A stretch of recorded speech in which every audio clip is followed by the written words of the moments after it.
Alors, on dit souvent 2016 était l'année 1 de la VR, 2017 c'est l'année 1 de la VR, je pense qu'on va encore reporter l'année 1 encore peut-être 1 ou 2 ans.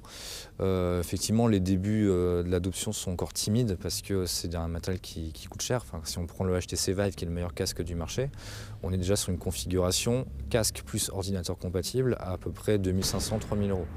Autant dire que tous les foyers ne peuvent pas se permettre ce type d'investissement. Autre problème, c'est qu'un HTC Vive, si on veut vraiment jouir du potentiel de la bête, on est sur une zone au sol libre de tout obstacle de 9 mètres carrés. Deuxième problème, c'est qu'on souffre encore d'un manque de contenu. Ce qui se trouve essentiellement aujourd'hui en B2B, c'est beaucoup du film 360, de la vidéo, ce qui est très bien. Mais c'est une réalité virtuelle que j'appelle contemplative, c'est qu'on n'est pas acteur du virtuel, on est simplement spectateur. On peut regarder autour, ok c'est joli, c'est bien. Il y a un storytelling qui est différent, mais c'est pas encore la véritable réalité virtuelle. On commence à avoir un petit peu de gaming, mais pour l'instant c'est très casual gaming, ou alors c'est des démos sur Steam VR pour ceux qui font du HTC Vive. Et ça s'arrête là. La réalité virtuelle, c'est de l'expérientiel, mais c'est qu'une partie de la réponse. Nous, on va un peu plus loin dans le discours, on leur dit la réalité virtuelle peut vous servir à booster votre performance. Si on prend un cas très évident, le cas de l'immobilier, on va créer ce qu'on appelle les outils d'aide à la décision, c'est-à-dire aider le potentiel acquéreur à mieux se projeter dans son investissement immobilier et donc à accélérer la décision d'achat, d'investissement de son côté.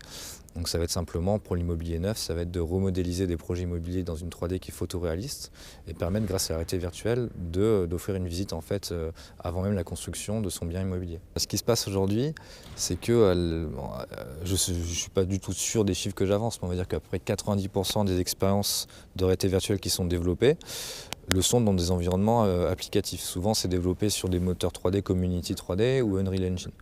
D'accord, très bien. Le problème de ça, c'est que quand on...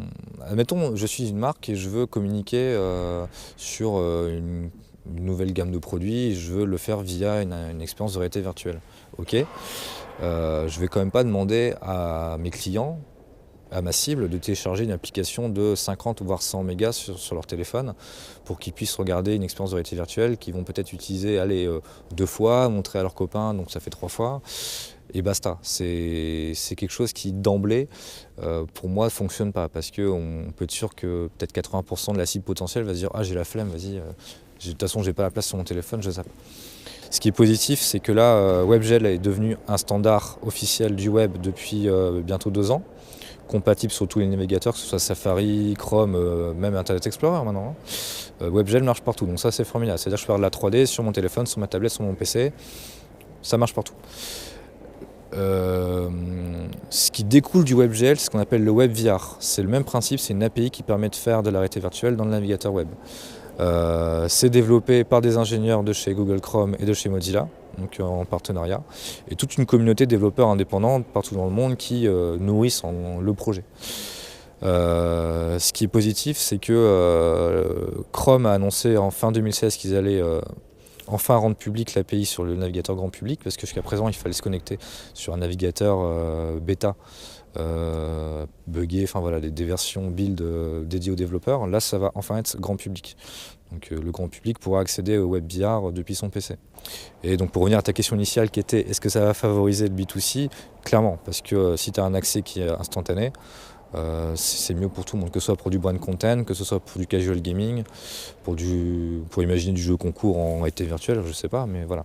C'est toujours mieux que de devoir attendre 5 minutes parce qu'on a une 4G pourrie et qu'on n'arrive pas à télécharger une application. Voilà.